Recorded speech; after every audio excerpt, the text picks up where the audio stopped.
আমরা এখন জারণ বিজারণের আধুনিক মতবাদ বা ইলেকট্রনীয় মতবাদ নিয়ে আলোচনা করব। তো চেহারা দেখে বোঝা যাচ্ছে যে এই যে ইলেকট্রনীয় বলা হয়েছে, তার মানে এখানে ব্যাপার স্যাপার আছে, ইলেকট্রনের ব্যাপার স্যাপার আছে, মানে ইলেকট্রন আদান প্রদানের ব্যাপার স্যাপার আছে। তো এখানে বেশ কিছু আমরা পয়েন্ট লিখছি। তো আরো দুটা পয়েন্ট আছে, জারণ ধর্ম, বিজারণ ধর্ম। আমরা মূলত এই যে শেষে যে দুইটা আছে, জারণ ক্ষমতা, বিজারণ ক্ষমতা, আরো দুইটা আমরা আলোচনা করব, জারণ ধর্ম, বিজারণ ধর্ম। এই অংশগুলো আমরা একটু শেষে আলোচনা করব। আপাতত এই জিনিসগুলো একটু আলোচনা করি। তো এই সাইডটাতে আমি একটু এক্সাম্পল নিয়ে কাজ করব। আসলে এখানে যা যা বলা হয়েছে প্রত্যেকটা পয়েন্ট আমি ব্যাখ্যা করব। প্রথমে বলা হয়েছে জারণ মানে নাকি ইলেকট্রন ছাড়ন। আচ্ছা, বিজারণ মানে নাকি ইলেকট্রন গ্রহণ। তারপরে জারণ মান বৃদ্ধি পেলে নাকি জারণ বিক্রিয়া হয়, জারণ মান যদি কমে যায় বা হ্রাস পায় তাহলে নাকি বিজারণ বিক্রিয়া বলে। অনুরূপ ভাবে যার জারণ হবে সে হবে বিজারক, যার বিজারণ হবে সে হবে জারক। 7 নাম্বার বলা হয়েছে জারক বা বিজারক সবসময় নাকি বিক্রিয়কেরই হবে।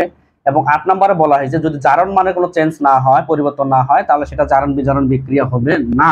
এরকম কিছু উদাহরণে লেখা হয়েছে, প্রশমন, অধিক্ষেপণ। 9 নম্বর একটা উদাহরণ লিখছি আমি, যে সকল আয়ন রাসায়নিক বিক্রিয়া অংশগ্রহণ করে না তাদেরকে দর্শক আয়ন বলে। 9 জিনিস এটা। 10 নম্বর জারক অন্যকে জারিত করে নিজে বিজারিত হয়। অনুরূপ ভাবে 11 লিখছি আমি, বিজারক অন্যকে বিজারিত করে নিজে জারিত হয়। 12 নম্বরে বলছি আমি, মুক্ত মৌলের জারণ মান ও টোটাল যৌগের জারণ মান শূন্য হয়, মানে পুরো যৌগটার জারণ মান শূন্য হয়। 13 নম্বর লিখছি আমি, কোনো বিক্রিয়ায় একটি জারক যদি খুঁজে পাই তাহলে অন্যটি নিশ্চয়ই বিজারক হবে। অনুরূপ ভাবে কোনো বিক্রিয়া যদি একটা বিজারক খুঁজে পাই তাহলে অন্যটি জারক হবে, তবে কয়েকটা ব্যতিক্রম আছে, ব্যতিক্রমগুলো বাদ দিয়ে।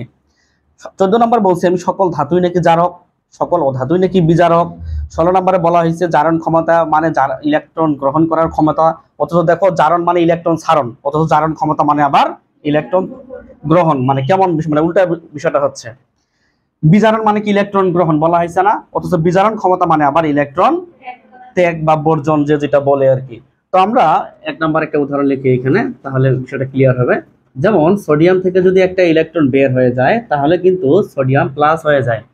তো এখানে যদি গবেষণা করি আমি যে ইলেকট্রন ছাড়ন মানে যদি জারণ হয়, কথাটা যদি আমরা বিশ্বাস করি তাহলে নিশ্চয়ই এটা জারণ বিক্রিয়া।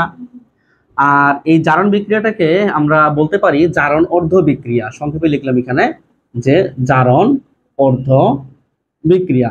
একটা কথা মাথায় রাখবা, জারণ বিজারণ কিন্তু 9 10 একটা টপিক ছিল যে যুগপৎ ভাবে ঘটে, ছিল না? এখানে যদিও লিখি নাই, মানে 9 10 এর জিনিসগুলো এখানে ফোকাসিং করতেছে না বেশি। বুঝে নিও যে জারণ বিজারণ মানে কি যুগপৎ ভাবে ঘটবে, অর্থাৎ যতগুলো ইলেকট্রন বর্জন করবে ঠিক ততগুলো ইলেকট্রন গ্রহণ করবে। আচ্ছা, এখন কথা হচ্ছে যে এটা তো জারণ বিক্রিয়া, যার হবে জারণ সে নাকি হবে বিজারক, আবার আমরা গবেষণা করে দেখি যে মুক্ত মৌল মানে সিঙ্গেল যে মৌলটা আছে এর জারণ মান কি হবে? শূন্য হবে। এর জারণ মান +1 আছে। কথা কি বুঝতে পারছো? তাহলে জারণ মান যদি বৃদ্ধি পায় তাহলে কোন বিক্রিয়া হয়? জারণ বিক্রিয়া হয়। আমরা যেগুলো পয়েন্ট পাবো সেগুলো কিন্তু কেটে দেবো এখানে। যেমন 1 নম্বরে পয়েন্ট পাইছি আমরা জারণ, এখানে মানে ইলেকট্রন ছাড়ন, তো 1 নম্বরে আমরা তথ্য পাইছি ওইখানে। তারপরে জারণ মান বৃদ্ধি পেলে জারণ বিক্রিয়া হয়, জারণ মান বৃদ্ধি পাইছে, জারণ বিক্রিয়া হয়েছে, মানে 3 নম্বর পয়েন্ট আমরা কেটে দিলাম, মানে অলরেডি হয়ে গেছে। তারপরে যার জারণ হবে সে নাকি হবে বিজারক, তাহলে 5 নম্বর পয়েন্টটা আমাদের আলোচনা হয়ে গেছে। আচ্ছা, জারক বা বিজারক সবসময় নাকি বিক্রিয়কেরই হবে, ওই দিকে মানে উৎপাদক হবে না, তাহলে কিন্তু আমাকে 7 নাম্বারটা টিক মারতে হবে। তারপরে এখানে আমরা দেখতে পাচ্ছি যে তোমার 12 নম্বর পয়েন্টটা তাকাই, মুক্ত মৌলের জারণ মান শূন্য। মুক্ত মৌল মানে মৌলিক পদার্থ, সোডিয়ামকে ভাঙো, ওকে ছাড়া আর কাউকে পাবা না। H2 দুইটা H পরমাণু পাবা, H ছাড়া অন্য কাউকে পাবা না, সুতরাং ওটা একটা মুক্ত মৌল বা মৌলিক পদার্থ।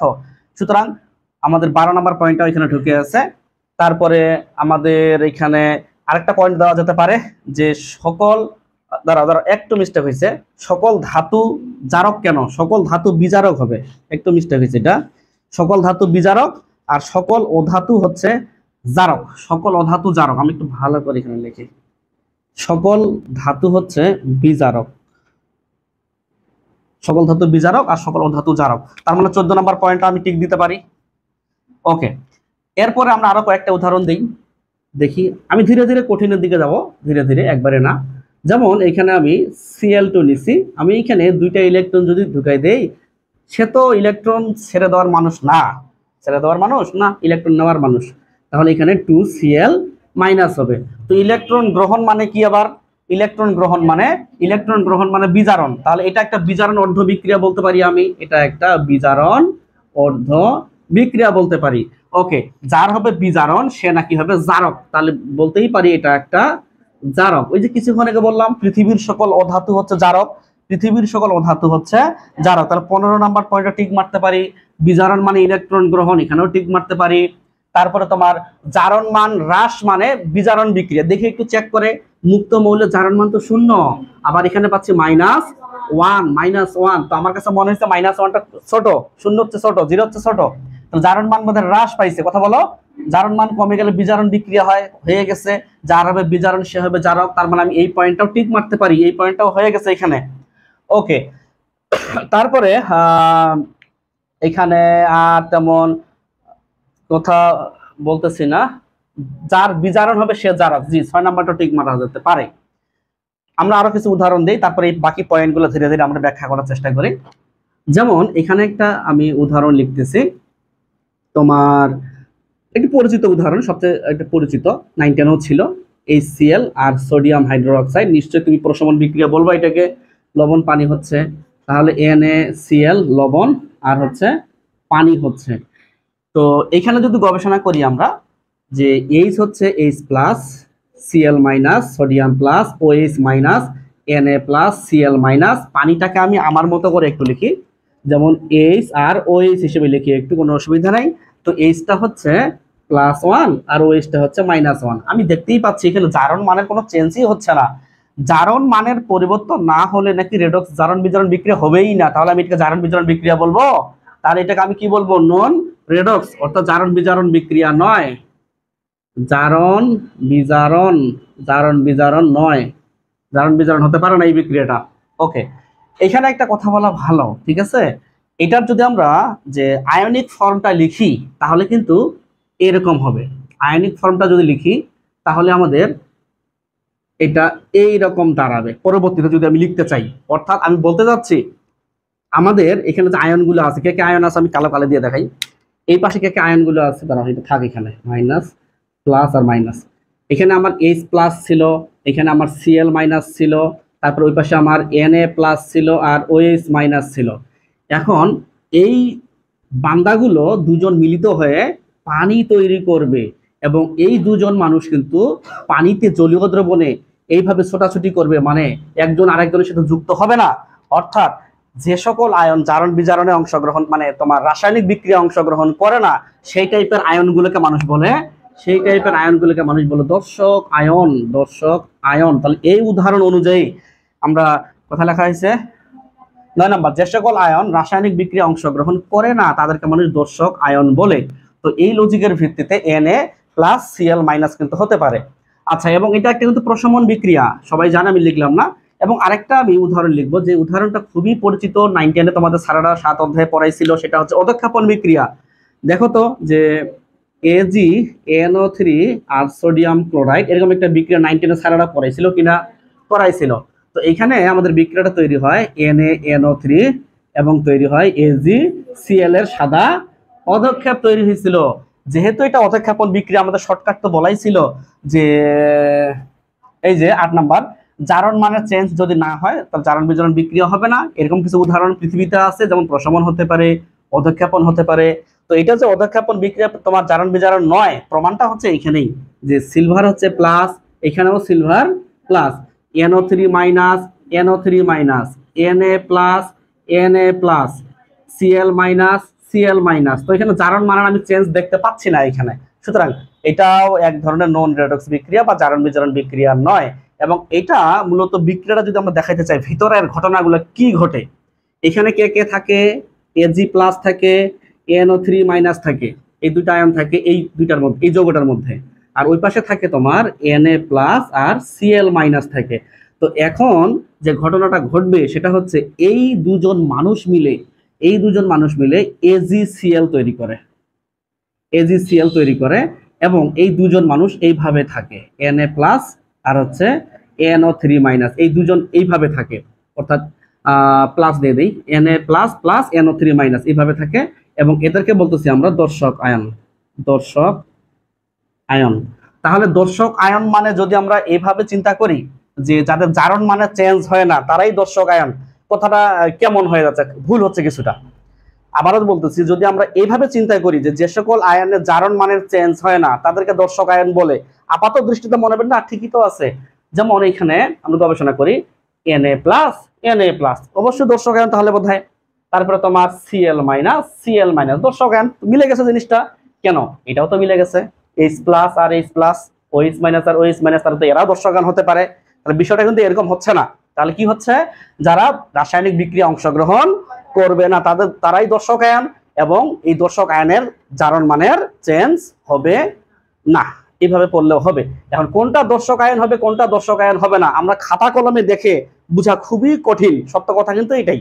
আমরা ল্যাবে যাইতে হবে, প্র্যাকটিক্যাল করতে হবে, তারপরে বুঝতে পারবো যে কোনটি দর্শক, কোনটি বিক্রিয়া, কোন আয়নগুলো ভেসে ভেসে থাকতেছে আর কোনগুলো বিক্রিয়া অংশগ্রহণ করতেছে। তো আমাদের তো ল্যাবে যাওয়া বুদ্ধি নাই, তো আমরা যা পাবো 2-4টা উদাহরণ পরে রাখবো, এই আর কি। তাহলে আমরা কোনটা কোনটা দেখাবো এখন? 8 নাম্বারটা দেখাবো। জি, 8 নাম্বারটা দেখাইছি।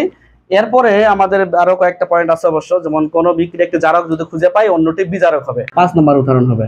তো ধরে নাও যে এখানে জিঙ্ক আছে আর কপার সালফেট আছে। তো এই দুজন মানুষ বিক্রিয়া করে, এখানে তোমার জিঙ্ক সালফেট হয় আর এখানে কপার হয়।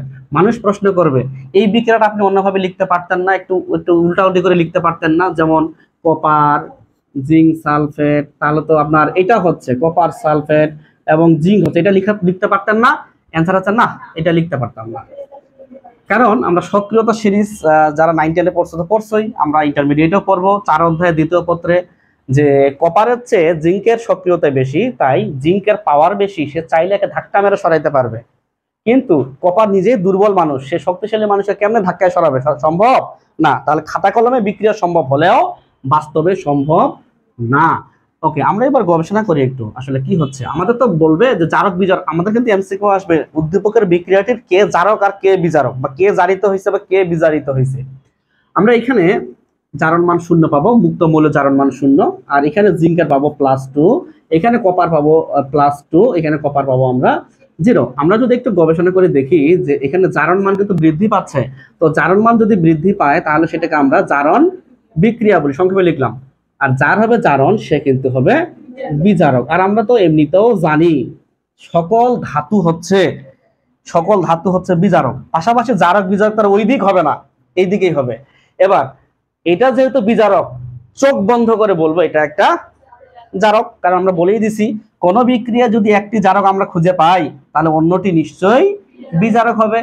বা উল্টা কথা বলতে পারি, যদি একটা বিজারক খুঁজে পাই অন্যটি জারক হবে, তাহলে এই জিনিসটাকে বলতে পারি আমরা জারক, এটাকে আমরা বলতে পারি জারক। অথবা আরো বুদ্ধি আছে, চিন্তা করে যদি কাজ করি, যেমন এখানে +2 থেকে 0 হচ্ছে, তো জারণ মান মনে হয় কি হচ্ছে, কমে যাচ্ছে। জারণ মান কমলে কি হয়? জারণ মান কমলে বিজারণ হয়, তাহলে এখানে বিজারণ বিক্রিয়া হবে, আর যার হবে বিজারণ সে হবে জারক। কথা কিন্তু ঠিকই আছে। একটাকে যদি খুঁজে পাই তাহলে আরেকটাকে বের করা খুবই সহজ। তো 13 নম্বর আমি টিক মারতেই পারি।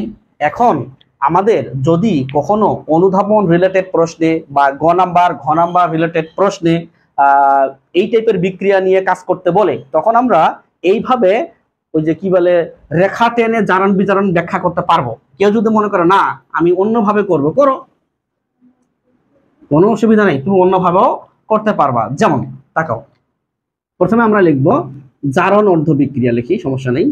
জারণ অর্ধ বিক্রিয়া।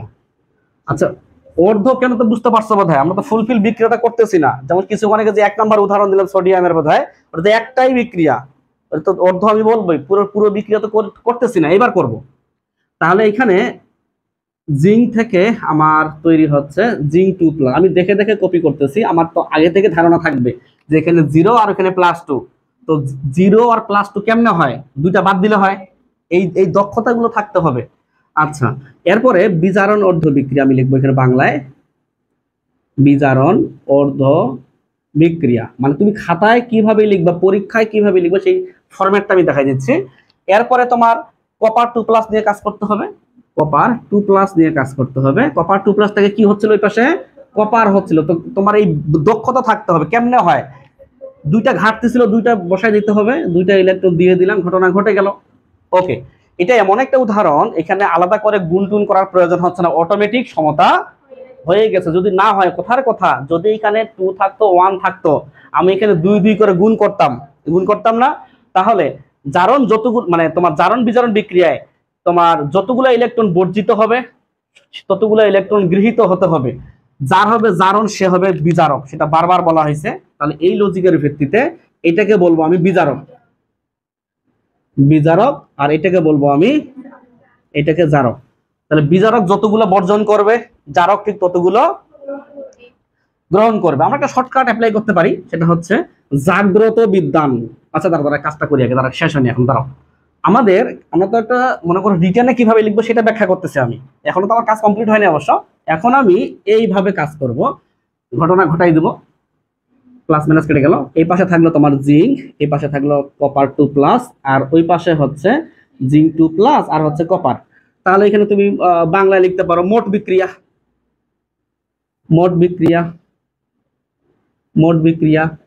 মানে তোমার যদি কখনো প্রয়োজন হয় যে উদ্দীপকের বিক্রিয়াটির অর্ধ সমীকরণ দিয়ে ভেঙে ভেঙে দেখাও বা অর্ধ সমীকরণের সাহায্যে দেখাও, এরকম কিছু প্রশ্ন করে তখন হয়তো বা এইভাবে তোমাকে দেখাইতে হবে।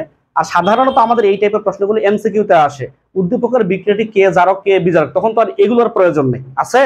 আমি শুধু বলছি রিটেনের জন্য আমরা এই পদ্ধতি অ্যাপ্লাই করতে পারি, এইভাবেও রেখা টেনে ব্যাখ্যা করতে পারি, পাশাপাশি বাংলা কথা লিখবো, এই তো। আর যারা সময় পাবে তারা দুইটাই দিবা, কারণ স্যারকে তো দেখাইতে হবে যে আমি পারি, তাহলে তো সেভাবে তোমার খাতাটা ভালো করে মূল্যায়ন করবে। যে কথাটা বলতে চাচ্ছিলাম সেটা হচ্ছে, সেটা শর্টকাট অ্যাপ্লাই করতে পারি, সেটা হচ্ছে জাগ্রত বিদ্বান।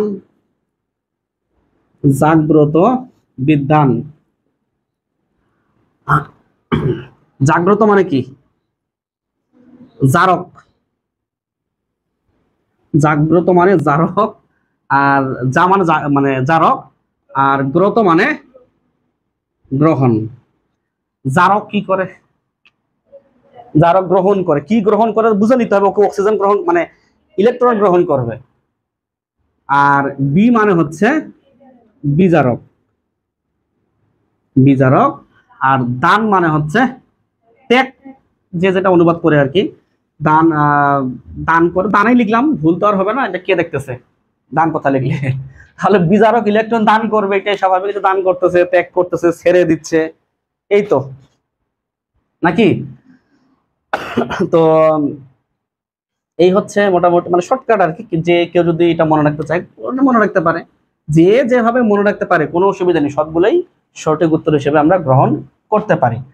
তাহলে একটাকে যদি জারক হয় তাহলে অপরটাকে আমরা বিজারক ধরতেই পারি, এটা হচ্ছে বিষয়। আর আরেকটা কথা বলি তোমাকে, সেটা হচ্ছে এই জারক অন্যকে জারিত করবে কিন্তু নিজে বিজারিত হবে, আবার বিজারক অন্যকে বিজারিত করবে নিজে জারিত হবে। এই বাংলা কথাটা আশা করি তুমি বললে আমি বুঝতে পারবো না, তারপর আমি ব্যাখ্যা করব। যারা জৈব রসায়ন পড়বা এক সময়, জৈব রসায়নের কেনিজারো নামে একটা বিক্রিয়া আছে, নাম শুনছো কিনা আমি জানি না। তো এই কেনিজারো বিক্রিয়া যখন পড়বা তখন এই ভাষার এই সেন্টেন্সটা, এই যে তোমার 10-11 পয়েন্টটা একবারে পানির মতো ক্লিয়ার করে বুঝবা। যেহেতু পড়ো নাই আশা করি তুমি বুঝতে পারবা না, তারপরেও আমি ব্যাখ্যা করব, দেখি যতটুকু পারা যায় বুঝবা, না হলে তখনই বুঝবা, রেখে দিবা, নোট করা থাক, অসুবিধা নেই। তবে এইটুকু মাথা রাখো, জারক অন্যকে জারিত করে নিজে বিজারিত হয়, আবার মানে উল্টা কথা, বিজারক অন্যকে বিজারিত করে নিজে জারিত হয়। ব্যাপারটা হচ্ছে এরকম যে মশা তোমাকে কামড়াইলো, তোমাকে কামড়িয়ে তোমাকে ব্যথা দিল, সে আবার সুখ লাভ করলো, সে এনজয় করলো বিষয়টা, যে আমি রক্ত খাইছি, বিষয়টা হচ্ছে এরকম। তাহলে জারক অন্যকে কষ্ট দিবে, তারপর কি নিজে বিজারিত হবে, এই আর কি। তো যাই হোক, আমি আরো কিছু উদাহরণ ইউজ করব, যে উদাহরণগুলো আমাদের কাজে লাগবে। এত ডিটেলস এখন বলবো না, এখন মানে আমি তো বলে দিলাম একটা উদাহরণ দিয়ে। এবার কত নাম্বার হবে বলো তো উদাহরণ? 6 নাম্বার। তো 6 নাম্বার উদাহরণে 6 নাম্বার দেখি একটু কি হচ্ছে। 6 নাম্বার উদাহরণে তোমার FeCl2, এটাও তোমার 9-10 হতে দেখছো, FeCl3 দেখছো। আমাদের বলা হচ্ছে যে উদ্দীপকের বিক্রিয়াটিতে জারক বিজারক কে, তো জারক বিজারক তার ওই দিক হবে না, এই দিকেই হবে। তো গবেষণা করো, এখানে পাবা তুমি +2, এখানে পাবা তুমি +3, এখানে পাবা তুমি 0, এখানে পাবা তুমি -1। অর্থাৎ এখান থেকে আমি বুঝতে পারতেছি আমার জারণ মান বৃদ্ধি পেয়েছে। তো জারণ মান যদি বৃদ্ধি পায় তাহলে হয় আমাদের জারণ বিক্রিয়া, আর যার হবে জারণ সে হবে বিজারক। আবার এখানে চেক করে দেখো, এটা যদি বিজারক হয় নিশ্চয়ই এটা একটা জারক, কোনো চিন্তাই কিন্তু করতে হলো না, তাই না? অথবা আমি অন্যভাবে চিন্তা করতে পারি, সেটা হচ্ছে চেক করে দেখো, জারণ মান কমে গেছে, 0 আর -1 এর মধ্যে -1 ছোট, 0 বড়। তো জারণ মান কমে গেছে, জারণ মান কমলে হয় বিজারণ বিক্রিয়া, যার হবে বিজারণ সে হবে জারক। এখানে একটা কনফিউশন দূর করে দেই, সেটা হচ্ছে আগে উদাহরণগুলো দেওয়া উচিত ছিল, সেটা আমার মনে ছিল না। মনে করো যদি বলে উদ্দীপকের বিক্রিয়াটিত বিজারক কোনটি, রোমান সংখ্যা 1 Fe2+, রোমান সংখ্যা 2 Cl2, রোমান সংখ্যা 3 FeCl3, তখন তুমি কোনটা দাগাবা বলো তো? Fe2+ দাগাবা। এবার প্রশ্ন আসছে উদ্দীপকের যৌগটিতে বিজারক কোনটি, যদি এবার এরকম করেও থাকে তখনও কিন্তু তোমাকে ওইটাই দাগাইতে হবে। কারণ কারণ কি, কারণ হচ্ছে সে কিন্তু ক্লোরিনের সাথে যুক্ত আছে, অর্থাৎ এখানে +2 পাচ্ছ, আর কোনো বুদ্ধি কিন্তু নাই, অর্থাৎ অবস্থা বুঝেই কিন্তু ব্যবস্থা করতে হবে। অর্থাৎ কিছুক্ষণ আগে একটা উদাহরণ হতো এরকম আমি দিছিলাম, দেখি একটু, যে জিঙ্ক ছিল, এখানে কপার সালফেট ছিল, আর এখানে তোমার জিঙ্ক সালফেট ছিল, আর এখানে কপার। তুমি দেখো এখানে +2 ছিল, এখানে 0 ছিল, এটা ছিল কি, এটা কি ছিল, জিঙ্কটা কি ছিল, বিজারক ছিল, জিঙ্কটা বিজারক ছিল, আর এটা ছিল তোমার জারক। ঠিক আছে, এখন যদি ওনারা বলে নিচের কোনটি জারক, যদি এই অপশনটা থাকে, অর্থাৎ CuSO4 অপশন থাকে, এখানে টিক মারতে হবে, অথবা এটার পরিবর্তে Cu2+ থাকতে পারে। এখন প্রশ্ন হচ্ছে এটাও আছে অপশন, এটাও আছে অপশন, দাগাইতে হবে কিন্তু একটা। এবার যেটা কাছাকাছি উত্তর সঠিক, যেটা যেখানে দর্শক আয়ন নাই সেখানে আমাকে টিক মারতে হবে। তাহলে এবার কোনটা দাগাবো আমি? Cu2+ দাগাবো। এবার রোমান সংখ্যা দিয়ে আসছে, রোমান সংখ্যা দিয়ে আসছে, তাহলে এটাও সঠিক উত্তর ধরবো, আমাকে এটাও নিতে হবে। এই আর কি, কথা বুঝতে পারছো? তো এই বিষয়গুলো একটু জানা থাকতে হবে। এখন এই বিক্রিয়াটারই যদি আমরা ভেঙে ভেঙে কাজ করতে চাই, এই 6 নম্বর উদাহরণটাই যদি ভেঙে ভেঙে কাজ করতে চাই, যেমন আমি সংক্ষেপে আচ্ছা সংক্ষেপে লিখি, জারণ অর্ধ বিক্রিয়া। তো এইখানে Fe2+ থেকে Fe3+ হচ্ছিল, 3+ হচ্ছিল, তো কেমনে হবে, একটা বের করে দিলে হবে। এবার আমি এখানে লিখবো বিজারণ অর্ধ বিক্রিয়া লিখবো। এরপরে বিজারক, দেখো বিজারক বলি আর বিজারক বলি, এগুলো তো আর ওই পাশে হবে না, এই পাশে হবে। তাহলে একটা নিয়ে কাজ করলাম, আরেকটা বাকি আছে না, এখানে Cl2 আছে না, এবার Cl2 নিয়ে কাজ করতে হবে, Cl2 নিয়ে কাজ করতে হবে। একটা ক্লোরিন একটা ইলেকট্রন রিসিভ করে, গ্রহণ করে, কয়টা ক্লোরিন পরমাণু আছে, তাহলে কয়টা গ্রহণ করবে, 2টা গ্রহণ করবে। তাহলে এখানে 2টা গ্রহণ করে 2Cl- হচ্ছে, কাজ তো কমপ্লিট হয় নাই, যতগুলো বর্জন ততগুলো গ্রহণ, ওই লজিক অনুযায়ী হয় নাই, ভুল হয়েছে বলতে আংশিক ভুল হয়েছে। তো এখানে 2 দ্বারা গুণ করতেই হবে, কিচ্ছু করার নাই, ঘটনা মোটামুটি ঘটে গেছে। তাহলে এখন আমরা যোগ বিয়োগ করতে পারবো না, মোট বিক্রিয়া মনে করে এখন কেটে দিলে তুমি, তাহলে এখানে হচ্ছে, এখানে লিখে দিলা যে মোট বিক্রিয়া, বা অনেক সময় লিখতে পারে যোগ করে, অনেকে বিভিন্ন জায়গায় লিখতে পারে যে যোগ করে, বা মোট বিক্রিয়া, এই শব্দগুলো লিখতে পারো, বা সার্বিক বিক্রিয়া, যে যেটা লিখে সবগুলো রাইট। Fe2+ Cl2, মানে বাম পাশের অংশ বাম পাশে কমপ্লিট করলাম, এবার ডান পাশের অংশে যাব আমি, 2 Fe3+ আর 2 Cl-। তো আমাদের তো জারক বিজারক চাইছি, আমাদের তো এইভাবে না আসলেও হবে, যদি কখনো রিটার্নের প্রয়োজন হয় তখন আমরা এই পদ্ধতিটা অ্যাপ্লাই করব, মানে এইভাবেও আসতে পারি বা আসতে হবে আমাকে। ওকে, আমি এখন 7 নম্বর উদাহরণে যাচ্ছি। তো 7 নম্বর উদাহরণটা খুবই ইম্পর্টেন্ট উদাহরণ, এতক্ষণ থেকে আমি ছোটখাটো উদাহরণ নিয়ে কাজ করলাম, এখন আমি একটু যেটা কাজে লাগবে খুব পরীক্ষায় সেটা এখন বেশি ফোকাসিং করব, এই উদাহরণটা অতিরিক্ত কাজে লাগবে। যেমন 7, 5, 6, 7, যেমন SnCl2 HgCl2, এরকম একটা উদাহরণ নিলাম। এই উদাহরণটা নেওয়ার পরে তো এখানে যেটা হবে আমার SnCl4 হবে আর HgCl হবে। একটা কথা মাথায় রাখবো যে আমরা জানি হয়তো আমার 9-10 বলছে, যখন কম যোজনী ইউজ হয় উচ্চারণ কি হয়, আস, যখন বেশি যোজনী ইউজ হয় ইক। তাহলে মার্কারের যোজনী 2টা আছে, একটা 1 হয় একটা 2 হয়। যদি 1 ইউজ হয় মার্কিউরাস, যখন 2 ইউজ হবে মার্কিউরিক। 3 এর যোজনী 2টা, 2 এবং 4, যখন 2 হবে স্টেনাস, যখন 4 ইউজ হবে স্টেনিক। আয়রন যখন 2 হবে ফেরাস, 3 হবে ফেরিক। তাহলে আমরা বলতে পারি না stannous chloride, mercuric chloride, stannic chloride, mercurous chloride. আমাদের তো এই আসিক তো দরকার নেই, এখানে আমাদের বলবে যে জারক বিজারক খুঁজে বের করো তুমি কোনটা কি হয়েছে। আমি তখন চেক করবো যে স্যার এখানে তো +2 হচ্ছে, আর এখানে +4 হচ্ছে, এখানে +2 আর এখানে হচ্ছে +1। তাহলে তো দেখাই যাচ্ছে যে এখানে জারণ মান বৃদ্ধি পাইছে। জারণ মান যদি বৃদ্ধি পায় তাহলে জারণ বিক্রিয়া হবে, আর যার হবে জারণ সে হবে বিজারক। আর যেহেতু এটা বিজারক, ওটা নিঃসন্দেহে জারক হবে, এটা আর কি। আর যদি বুঝে বুঝে কাজ করতে চাই তবুও জারকই হবে। যেমন এখানে +2 আর +1, জারণ মান তো কমে গেছে, তো জারণ মান কমলে বিজারণ বিক্রিয়া হয়, আমি সংক্ষেপে লিখলাম বিবি। যার হবে জারণ, যার হবে বিজারণ সে হবে জারক। উত্তর শেষ, উত্তর হয়ে গেছে।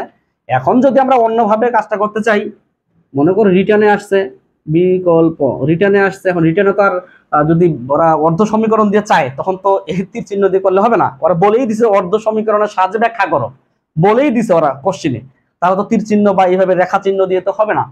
তখন আমরা সুন্দর করে লিখবো এখানে কি বলতো বাংলায়, জারণ অর্ধ বিক্রিয়া, এইভাবে লিখবো না, ফুল লিখবো, পরীক্ষায় ফুল লিখতে হবে। তাহলে এখানে SN2+ থেকে যে SN4+ হচ্ছে, কেমনে হয় SN4+ যে হচ্ছে কেমনে হয়, দুইটা ইলেকট্রন ত্যাগ করে দিলে হয়। ওকে, জারণ অর্ধ বিক্রিয়া হয়ে গেছে। এখন আমরা লিখবো বিজারণ অর্ধ বিক্রিয়া।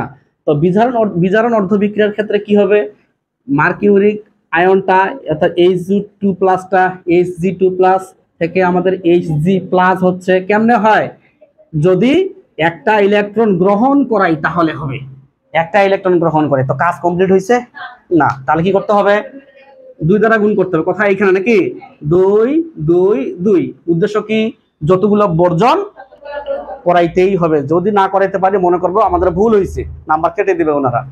ওকে, এরপরে আমরা কেটে দিব, কেটে দেওয়ার জন্যই সমতা করছিলাম। এখন আমরা মোট বিক্রিয়া লিখবো এখানে সুন্দর করে, মোট বিক্রিয়া লিখলাম আমরা। তারপরে এখানে লিখতেছি আমি SN2+, মানে বাম পাশের অংশ বাম পাশে, SN2+, 2 Hg2+, ওই পাশে হচ্ছে SN4+ এবং 2 Hg+। আমরা এখান থেকে যেটা বুঝতে পারলাম সেটা হচ্ছে এরকম, সমতা যদি করি তাহলে এখানে আমাকে 2 ইউজ করতে হবে, চেক করো তুমি, আর ওই পাশেও 2 ইউজ করতে হবে। আমরা জারণ বিজারণের যখন আরো কিছু কাজ করতে যাব, অর্থাৎ আয়ন ইলেকট্রন পদ্ধতিতে সমতাকরণ, তখন এই সমীকরণটার নাম দেবো আমরা কঙ্কাল সমীকরণ বা আয়নিক সমীকরণ।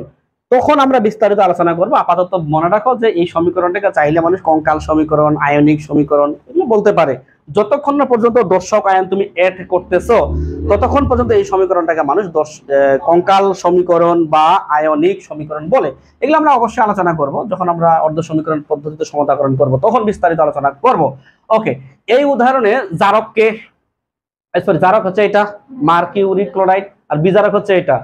বিজারক অন্যকে বিজারিত করে বলা হয়েছে। বিজারক কাকে বিজারিত করবে, এমসিকিউ, এই উদাহরণে বিজারিত কে হয়েছে, বিজারিত হয়েছে, আমি একটু, যেহেতু জারক বিজারক লেখা হয়েছে তাহলে এখানে আমি নোট করি একটু, অন্যকে বিজারিত করে, এই বিজারক অন্যকে বিজারিত করে, একে বিজারিত করবে, তাহলে বিজারিত হয়েছে, বিজারিত হয়েছে HgCl2। জারক অন্যকে জারিত করে, এই লোকটা তাহলে কি হয়েছে, জারিত হয়েছে। তাহলে জারিত কে হয়েছে, এমসিকিউ কাজে লাগবে, খুব খুব কাজে লাগবে। জারিত হয়েছে এই মানুষটা SnCl2, অর্থাৎ জারক অন্যকে জারিত করে, জারক অন্যকে জারিত করে নিজে বিজারিত হয়, বিজারক অন্যকে বিজারিত করে নিজে আবার জারিত হয়, উল্টা কথা বলছে। ওকে, এই কথাগুলো একটু কষ্ট করে মনে রাখতে হবে। আমরা আরো কিছু উদাহরণে যাব, বুঝে দিচ্ছি। 7 8 নম্বরে যাব। আসলে অল্প সময় নিয়ে আমি কাজ করতে পারি না, আজকে হয়তো তাড়াতাড়ি সময়টা চলে যাচ্ছে। সময়টা অল্প সময় হলে সমস্যা হয়, মানে জিনিসটা সৌন্দর্য থাকে না, শেষে দৌড় মারতে হয়। 7 8 কোথায় বার হবে, 8 5 6 7 8, SnCl2 FeCl3, তারপরে এখানে তোমার তৈরি হচ্ছে SnCl4, আর এখানে তৈরি হচ্ছে FeCl2। আমরা 8 নাম্বার একটা উদাহরণে চলে আসলাম। আগের উদাহরণটাই আগে ছিল, এখানে তোমার মার্কিউরিক ক্লোরাইড চিন্তা করো, আর এখানে হচ্ছে ফেরিক ক্লোরাইড। ফেরিক বলবা না ফেরাস বলবা, ফেরিকে বলতে হবে। তাহলে এখন জারক বিজারক চাইছে ওনারা, আমরা তো অবশ্যই বলতে পারবো, এখানে +2, এখানে +4, এখানে হচ্ছে +3, এখানে হচ্ছে +2। তো চেহারা দেখে বোঝা যাচ্ছে জারণ মান বৃদ্ধি পাইছে, মানে জারণ বিক্রিয়া হবে, যার হবে জারণ সে হবে বিজারক। তাহলে নিশ্চয়ই এই জিনিসটা বিজারক। এটা যদি বিজারক হয়, চোখ বন্ধ করে এটা একটা জারক বলতে পারি, অথবা এইভাবেও চিন্তা করতে পারি যে জারণ মান কমে গেছে মানে কি হ্রাস পাইছে মানে বিজারণ বিক্রিয়া, তাহলে বি লিখলাম, বিজারণ বিক্রিয়া, যার হবে বিজারণ সে হবে জারক। আমরা তো রেখা দিয়ে টান টান মারে দেখাই দিলাম। এখন ওনারা বলতেছে যে অর্ধ সমীকরণের মাধ্যমে দেখাও, তখন তো এইভাবে লিখলে হবে না, কেটে দিবে, নাম্বার কেটে দিবে। তাহলে আমাকে ওইভাবেও দেখাইতে হবে এখন। তাহলে আর যদি কোনো নাম উল্লেখ না করে তাহলে যে কোনো একভাবেই ব্যাখ্যা করা যেতে পারে। যেমন এখানে তাহলে তুমি কি লিখবে বলো আমাকে, জারণ অর্ধ বিক্রিয়া, জারণ অর্ধ বিক্রিয়ায় SN2+ থেকে দুইটা বের করে দিয়ে হচ্ছে SN4+। আবার এখানে তুমি লিখতেছো বিজারণ অর্ধ বিক্রিয়া, তো এখানে Fe3+ থেকে কি হয়েছিল, Fe3+ থেকে হয়েছিল Fe2+। এখন কেমনে কি হয়, এখানে যদি একটা যোগ করে দিই নাকি, কথা বলো, এখানে একটা ইলেকট্রন যোগ করে দিলে ঘটনা এরকম ঘটে, কাজ কমপ্লিট হয় নাই, তাই এখানে আমাকে 2 দ্বারা গুণ করতে হবে। ওকে, কাজ তো আমাদের কমপ্লিট। এখন আরেকটু যদি সাজাইতে চাই, উত্তর কিন্তু আমাদের শেষ। ওনারা বলতেছে যে অর্ধ সমীকরণ পদ্ধতিতে দেখাও, তো অর্ধ সমীকরণ পদ্ধতিতে দেখাইছি আমি। এখন আমি দেখতেছি আমার সময় আছে হাতে, তো আমি একটু মাতব্বরি করে দেখি কি হয়। মাতব্বরি মানে হচ্ছে এই যে ঘটনা ঘটাচ্ছি, মোট বিক্রিয়া লিখবো, মোট বিক্রিয়া। এটা না লিখলেও হবে অবশ্যই, এটা তো চাই নাই ওনারা। তাহলে বাম পাশে রাখবো SN2+, এখানে 2 Fe3+, আর ওই পাশে হচ্ছে SN4+ আর 2 Fe2+। এই তো মোটামুটি জারণ বিজারণ বিক্রিয়া এগুলো করতে হবে তো তোমাকে। ওকে, তো আমি একটা কথা বলি, সেটা হচ্ছে কি বললাম, এখানে যারা গণ্ডকে জারিত করে নিজে বিজারিত হয়, যারা গণ্ডকে বিজারিত করে নিজে জারিত হয়, এই কথাগুলো হালকা পাতলা বলছি। পাশাপাশি আরো একটা উদাহরণ আছে, সেই উদাহরণটা দিচ্ছি এবং আশা করা যায় তুমি ওই উদাহরণটা বুঝবা না। 9 নম্বর উদাহরণ হতো, এটা না বোঝার কারণ কি, জৈব রসায়ন পড়ো না এই কারণে। তারপর আমার দায়িত্বটুকু আমি পালন করি, দেখি কি হয়। 9 নম্বর উদাহরণ দিচ্ছি, HCHO 2 অণু লাগবে, HCHO এবং তোমার এখানে গাঢ় মোটামুটি NaOH সোডিয়াম হাইড্রোক্সাইড লাগবে, এবং এখানে তৈরি হবে HCOO, আশা করি বুঝো নাই কিছুই। তারপর এখানে CH3OH হইল। আচ্ছা, এই বিক্রিয়াটার নাম কিন্তু কেনি-জারো বিক্রিয়া, কেনি-জারো বিক্রিয়া। প্রথমেই বলে নিচ্ছি, কেনি-জারোর 14 গোষ্ঠী উদ্ধার করব এই টপিকে যখন যাব তখন। এখন 100 ভাগের মধ্যে 5 ভাগ বা 10 ভাগ আলোচনা করতেছি, বা 2 ভাগ আলোচনা করতেছি, তার মানে সংক্ষেপে আলোচনা করতেছি, বুঝতে পারতেছো তাহলে। আচ্ছা, বিক্রিয়াটা কিভাবে হচ্ছে সেটা একটা বিষয়। নিয়ম হচ্ছে আলফা হাইড্রোজেন নাই এমন 2 অণু অ্যালডিহাইড প্রয়োজন। এখন আলফা হাইড্রোজেন তো বুঝি না আমি, তাই না? মূলত এই যে দেখো এখানে CH3CHO একটা অ্যালডিহাইড। কার্যকরী মূলকের পাশের কার্বনটাকে মানুষ আলফা কার্বন বলে, তার পাশেরটাকে বিটা বলে, তার পাশের কার্বন হলে এইভাবে চলতে থাকে, আলফা বিটা গামা চলতেই থাকে। তো গরুর বাচ্চাই হয়, ছাগলের বাচ্চা তো আর হবে না গরুর পেট থেকে। তাহলে আলফার যে হাইড্রোজেন সেগুলোকে বলবো আমরা আলফা হাইড্রোজেন, বিটা কার্বনের হাইড্রোজেনকে বিটা হাইড্রোজেন। নিয়ম হচ্ছে আলফা হাইড্রোজেন নাই, মানে আমি এই বিক্রিয়া নিয়ে কথা বলছি কিন্তু, ঠিক আছে, বিস্তারিত তো বলবোই। আলফা হাইড্রোজেন নাই এমন 2 অণু অ্যালডিহাইড প্রয়োজন। দেখো তো এটা কার্যকরী মূলক, এর সাথে কোনো কার্বন আছে পাশে, তাহলে আলফা কার্বন নাই, হাইড্রোজেন আসবে কোথা থেকে, বাপে নেই মা বাচ্চা আসবে কোথা থেকে। তাহলে এটা হচ্ছে আলফা হাইড্রোজেন নাই এমন 2 অণু অ্যালডিহাইড লাগে। আমরা যখন টপিকে পড়াই ওইখানে জৈব রসায়ন, তখন একটা শর্টকাট টেকনিক করাই, সেটা হচ্ছে কেনি নি মানে নাই। এর সাথে আরেকটা টপিক পড়তে হয়, সেটা হচ্ছে এলডল বিক্রিয়া, পাশাপাশি জিনিসগুলো। তো এলডল আমি তখন পরে এরকম করে সরেও জফলা আকার, এ মানে আছে, এ আছে, কি আছে, আলফা হাইড্রোজেন আছে এমন 2 অণু অ্যালডিহাইড প্রয়োজন। আর নি মানে নাই, আলফা হাইড্রোজেন নাই। তো যাই হোক, আমি একটু এর মধ্যে বেশি আলোচনা হচ্ছে, এগুলা একটু দরকার ছিল না। তো আমি একটু আরেকটু বলি, মানে কেমন দেখা জিনিসটা। আমি যখন অ্যালডিহাইডকে জারণ করব তখন কিন্তু অ্যাসিড হবে, আমরা জৈব রসায়নে পড়বো। এছাড়াও 9 10 11 অধ্যায়ে স্যাররা পড়াইছে অ্যালডিহাইডকে জারণ করলে অ্যাসিড হয়। আবার আমি যদি অ্যালডিহাইডকে বিজারণ করি, বিজারণ মানে জাইমান হাইড্রোজেন দিয়ে ঘটনা ঘটাই, তাহলে কিন্তু আমাদের কি হয় বলতো, অ্যালকোহল হয়। এবং n সংখ্যক কার্বনের অ্যালডিহাইড থেকে n সংখ্যক কার্বনের অ্যাসিড হবে, n সংখ্যক কার্বনের অ্যালডিহাইড থেকে n সংখ্যক কার্বনের অ্যালকোহল তৈরি হবে। অর্থাৎ propanoic acid, butanoic acid, pentanoic acid, propanol butanal, butanol, pentanal, pentanol. Okay, আমরা কাজ করি। তো এই বিক্রিয়াটা মূলত পারস্পরিক জারণ বিজারণ বিক্রিয়া, অর্থাৎ আবারও বলতেছি এই বিক্রিয়াটা পারস্পরিক জারণ বিজারণ বিক্রিয়া। এটাকে যদি আমি জারক ধরি আর এটাকে যদি আমি বিজারক ধরি, তাহলে ঘটনা কি ঘটবে? জারক এই লোকটাকে কি করবে বলতো? জারিত করবে। জারক একে কি করবে? জারিত করবে। তাহলে এখানে লিখে দিলাম জারিত করবে, জারিত করবে। অন্যভাবে বলা যায় জারিত হবে, জারিত হবে। এইটা জারিত হবে না রে? জারিত করবে কে? এই লোকটা। আচ্ছা, এই লোকটা জারিত হয়ে আবার এখান থেকে তীর চিহ্ন করে দেখাইলাম, এলডিহাইড জারিত হয়ে কি হয়? অ্যাসিড হয়। কত কার্বনের অ্যাসিড হবে? এক কার্বনের অ্যাসিড হবে, মানে মিথানোয়িক অ্যাসিড, যার নাম যাকে যাকে অনেকে মানুষ ফর্মিক অ্যাসিডও বলে থাকে। এই অ্যাসিড এর সাথে ক্ষারের সাথে যুক্ত হবে, ক্ষারের সাথে বিক্রিয়া করে মানুষ কি তৈরি করবে? লবণ, মানে প্রশমন বিক্রিয়া, লবণ এবং পানি। লবণ মানে HCOON, লবণ পাশাপাশি পানি। তো আমি এখানে লবণটাই এখানে লিখছি, দেখো চেক করে লিখছি, পানিটা লেখার প্রয়োজন হয় না, বিধায় লিখি নাই আমি। ওকে, এরপরে বিজারক অন্যকে কি যেন করে? বিজারিত করবে, বিজারিত করবে। তাহলে এখানে কি লিখতে পারি? বিজারিত হবে, এই লোকটা বিজারিত হবে না, বিজারিত হবে। যারা বুঝো নাই বুঝার দরকার নাই, জোর করে বুঝার দরকার নেই, এটা তুমি একসময় বুঝবা, জোর করার দরকার নেই। এই লোকটা যদি বিজারিত হয়, আমি তো তীর চিহ্ন দিয়ে দেখাই, এই লোকটা বিজারিত হওয়ার পরে এলডিহাইড বিজারিত হয় কি যেন হয়? কত কার্বনের অ্যালকোহল হবে? এক কার্বনের অ্যালকোহল হবে, CH3OH। এটা এক কার্বনের অ্যালকোহল না? সেটাই কপি করে এখানে লিখছি আমি, দেখো চেক করে লিখছি।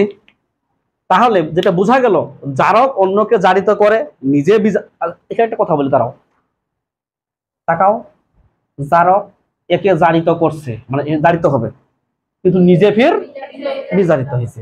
বিজারক অন্যকে বিজারিত করবে, তাহলে বিজারিত হয়েছে, নিজে ফের। কথার সাথে কাজের কিন্তু মিল আছে। কোথায়? 11 নম্বরে, এই যে দেখো 11 নম্বর, বিজারক অন্যকে বিজারিত করবে, নিজে জারিত হবে, বা জারক অন্যকে জারিত করবে, নিজে বিজারিত হবে। কথা কিন্তু ঠিক আছে। যতটুকু পারো মনে রাখার চেষ্টা করো, যদি মনে রাখতে না পারো দরকারই নেই। যখন টপিকে যাব তখন আমরা এই কেজি0 টেনিজের হাবিজাবি অনেক আলোচনা আমরা করে ফেলবো, ঠিক আছে? ওকে, আমরা 10 নম্বরে চলে আসলাম। তো 10 নম্বরে এখানে একটা যৌগ লিখছি আমি, যে CO আর Cl2, এই দুজন মানুষ মিলে তৈরি করে CO Cl2 কোবাল্ট। জি, কার্বন মনোঅক্সাইড না, কার্বন মনোঅক্সাইড হলে তো আমি সমান করে লিখতাম, সমান লিখি নাই তো। তাহলে এটা কোবাল্ট আর Cl2 মিলে COCl2, কার্বনিল ক্লোরাইড বলে এটাকে মানুষ, কার্বনিল ক্লোরাইড বলা হয়েছে। এই যৌগের জারক বিজারককে স্পষ্টভাবে বোঝা যাচ্ছে 0 আর এখানে +2, এখানে 0 আর -1। আর কি বলবো, এখানে জারণ মান কি হয়েছে? বৃদ্ধি পাইছে। তাহলে এখানে জারণ বিক্রিয়া, যার হবে জারণ সে হবে বিজারক, আর এটা যদি বিজারক হয় নিশ্চয়ই এটা হচ্ছে জারক। আচ্ছা, চেহারা দেখো বোঝা যাচ্ছে জারণ মান কমে গেছে, মানে এটা বিজারণ বিক্রিয়া এই অংশটা। এভাবে তুমি কাজ করতে পারো, অথবা ভেঙে ভেঙে কাজ করতে পারো। সেটা হচ্ছে সংক্ষেপে লিখতেছি, আর বেশি লিখবো না, কারণ এখানে দুইটা বের করে দিয়ে তুমি CO2+ করতেছ, CO2+ করতেছ, আর এখানে Cl2 থেকে দুইটা ইলেকট্রন নিয়ে, মানে ওদের কাছ থেকে দুইটা ইলেকট্রন নিয়ে 2Cl- করতেছো। এখানে জারণ অর্ধ বিক্রিয়া, এখানে বিজারণ অর্ধ বিক্রিয়া, যোগ বিয়োগ করে তুমি ঘটনা ঘটাইতে পারো। ওকে, আমরা এখন একটা প্রশ্নে চলে আসলাম। প্রশ্নের নাম হচ্ছে হাইড্রোজেন জারক না বিজারক? দেখো, এই লোকটা মানে হাইড্রোজেনটা এ জন্ম থেকে বিতর্কিত। কেন বিতর্কিত? কারণ বিভিন্ন সময় দেখছো এই লোকটা নিয়ে অনেক গন্ডগোল লাগছে, যে কেন একে এখানে রাখা হইলো 1 নম্বর গ্রুপে। তো সেই গন্ডগোল আমি গেলাম না। জারক না বিজারক এটা ডিপেন্ড করবে সে কোন অবস্থায় আছে। অর্থাৎ দেখো CuO আর হচ্ছে তোমার এখানে আমি হাইড্রোজেন দিলাম, H2 দিলাম, তো এখানে তোমার তৈরি হচ্ছে Cu আর হচ্ছে H2O। হাইড্রোজেন সংযোজন মানে পুরাতন মতবাদ অনুযায়ী কি বলা হয়েছিল? বিজারণ বিক্রিয়া বলা হয়েছিল নাকি? হাইড্রোজেন সংযোজন মানে কি? বিজারণ। অর্থাৎ এটাকে আমরা সেই সময় পুরাতন মতবাদ অনুযায়ী বিজারণ বলছিলাম, বিজারণ বলছিলাম। কার বিজারণ? এর বিজারণ। যার হবে বিজারণ, আচ্ছা যার হবে বিজারণ সে হবে জারক। জারক, এটা যদি জারক হয় নিশ্চয় এটা একটা বিজারক। শেষ করে নেই এখনো। তার মানে বোঝা গেল হাইড্রোজেন এই লজিক অনুযায়ী বিজারক। আমরা আরেকটা উদাহরণ দেই, যেমন জিঙ্ক আর 2H+, এই দুজন মানুষ মিলে কি হতে পারে? এই দুজন মানুষ মিলে যেটা হতে পারে সেটা হচ্ছে Zn2+ হতে পারে, আর তোমার H2 হতে পারে। এখন আমরা যদি গবেষণা করে দেখি যে এখানে তোমার 0 আর এখানে 2+, জারণ মান বোধহয় কমে গেছে নাকি, জারণ মান বৃদ্ধি পাইছে। জারণ মান যদি বৃদ্ধি পায় জারণ বিক্রিয়া হয়, যার হবে জারণ সে হবে বিজারক, তাহলে এটা হবে বিজারক। আর এটা তাহলে কি হবে? তাহলে এটা জারক, এটা জারক, এটা তো জারক। তুমি কিন্তু জানো কেন, কিভাবে জানো বলি একটু। যখন তুমি ঘটনাটা এরকম করে ঘটাইছিলা, ইলেকট্রন ছাড়ন মানে জারণ, যার হবে জারণ সে হবে বিজারক, ঠিক আছে। কিন্তু এই দুইটা ইলেকট্রন নেওয়ার মতো তো মানুষ থাকতে হবে না? এই যে মানুষ একজন আছে, তাহলে এখানে H+ ইলেকট্রন নিবে, তার ক্ষমতা আল্লাহ কয়টা দিছে? একটা নিছি আমি, একটা নিয়ে তো H হবে, কিন্তু নিতে হবে কয়টা? তাহলে ঘটনা গুণ করে ঘটনা এইভাবে ঘটাইতে হবে না? তো ইলেকট্রন নিলে বিজারণ বিক্রিয়া হয়, যার হবে বিজারণ সে নাকি হবে জারক। তাহলে আমরা যেটা বলতে পারি সেটা হচ্ছে শর্টকাট একটা কথা বলতে পারি, সেটা হচ্ছে যে গ্যাসীয়র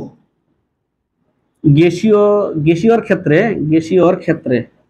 মানে হাইড্রোজেন গ্যাসীয়র ক্ষেত্রে, বুঝে নিও, সব কথা বলা যাবে না, বিজারক। গ্যাসীয় কে? হাইড্রোজেনের কথা বলতেছে কিন্তু, গ্যাসীয়র ক্ষেত্রে। আর অম্লীয়র ক্ষেত্রে, এই H+ মানে কি বুঝায়? অ্যাসিড না? অম্লীয়র ক্ষেত্রে কি হবে? জারক। তার মানে জারক বিজারক দুটাই হতে পারে অবস্থা অনুযায়ী, কখন কি অবস্থায় আছে সেটার উপর ভিত্তি করে। আমরা একটা প্রশ্নে আসলাম, তো বলা হয়েছে কোনটি রেডক্স বিক্রিয়া, মানে কোনটি জারণ বিজারণ বিক্রিয়া। তো এরকম কিছু বিক্রিয়া দিয়ে দিয়েছে, এখন আমরা গবেষণা করব কি এর করার। তো চেহারা দেখে বোঝা যাচ্ছে এখানে কপারের জারণ মান যাহা, এখানেও কপারের জারণ মান তাই আছে। জারণ মানে চেঞ্জ হয়েছে, এটা নন রেডক্স না আর কি। এরপরে আমরা গবেষণা করি, এইখানে n এর জারণ মান হচ্ছে তোমার -3 পাবা, -3। এইখানেও পাবা কত? +4, ওই পাশে গেলে তো -4ই হচ্ছে, আর একটা +1 ছিল ওই পাশে, এই পাশে সম্ভবত তুমি -3 পাবা নাইট্রোজেনের। ঠিক কিনা বলো? ঠিক আছে, তাহলে জারণ মানে চেঞ্জ হয়নি, এটা তোমার রেডক্স বিক্রিয়া হতে পারে না, এইটুকু বুঝতে পারছো? ওকে, তো এইখানে আমি ক্যালসিয়াম 2+ পাচ্ছি বা +2 পাচ্ছি। এখানে তুমি চেক করো, যে কি বলে এফ এর চেক করো, ফ্লোরিনের চেক করো, -1ই পাবা। অর্থাৎ এখানে তুমি জারণ মানের চেঞ্জ পাচ্ছ না, সুতরাং এখানে রেডক্স বিক্রিয়া নাই, রেডক্স একটাও নেই, রেডক্স একটাও না। আমরা এবার একটা প্রশ্নে আসলাম, প্রশ্ন বলতে একটু মারামারি টাইপের অবস্থা, যে জারণ বিজারণের পুরাতন মতবাদ আর ইলেকট্রনীয় মতবাদের মধ্যে মারামারি, একটা মানে সবিরোধ এদের মধ্যে, পুরাতন মতবাদ আর ইলেকট্রনীয় মতবাদ। তো আমরা একটু গবেষণা করে দেখি আসলে কথাটা সত্য না মিথ্যা। আমরা যখন সোডিয়ামের সাথে হাইড্রোজেন সংযোজন করব এবং একটু তাপ দিব, তখন কিন্তু এখানে পাবো আমি NaH। সমতা তো হয়নি কখনোই, সমতার জন্য আমাকে এখানে বোধহয় 2 দিতে হবে, এখানে 2 দিতে হবে, এই তো। ওকে, এবার পুরাতন মতবাদ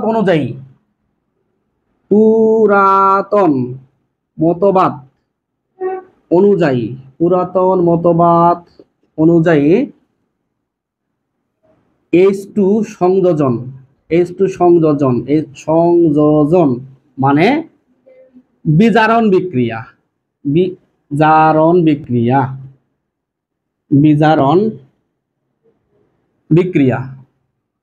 এখানে মানে এই উদাহরণে আর কি Na এর বিজারণ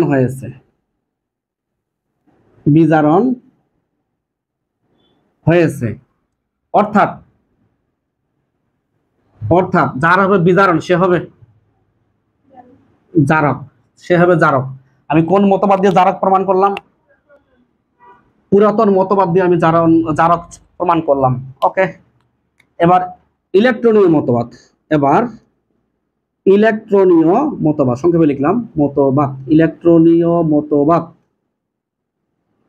মতবাদ। তো সোডিয়ামের বৈশিষ্ট্য কি? ইলেকট্রন ত্যাগ করে সে সোডিয়াম প্লাসে কনভার্ট হবে, এবং এটাকে মানুষ বলে জারণ অর্ধ বিক্রিয়া মানুষ বলে। ওকে, এরপরে আমরা কি বাংলা কি লিখি? বিজারণ অর্ধ বিক্রিয়া। এবার ওই লোকটা তো নিবে নাকি, হাইড্রোজেন তো নিবে, তো এই লোকটা যদি ইলেকট্রন নেয় সে তো H2 হিসেবে আছে না, সে তো একটা নিবে না, নিলে দুইটা নিবে, নিয়ে কিন্তু 2s মাইনাস দুইটা যে নিবে দুইটা তো পাইতে হবে, তাহলে ঘটনা ঘটে যাবে এখানে একটা কিছু, এই যে। আচ্ছা, এখন প্রশ্ন হচ্ছে যে ইলেকট্রন ছাড়লে জারণ বিক্রিয়া হয়, যার হবে জারণ সে নাকি হয় বিজারক। কার কথা? আধুনিকের কথা, আধুনিক মতবাদের কথা।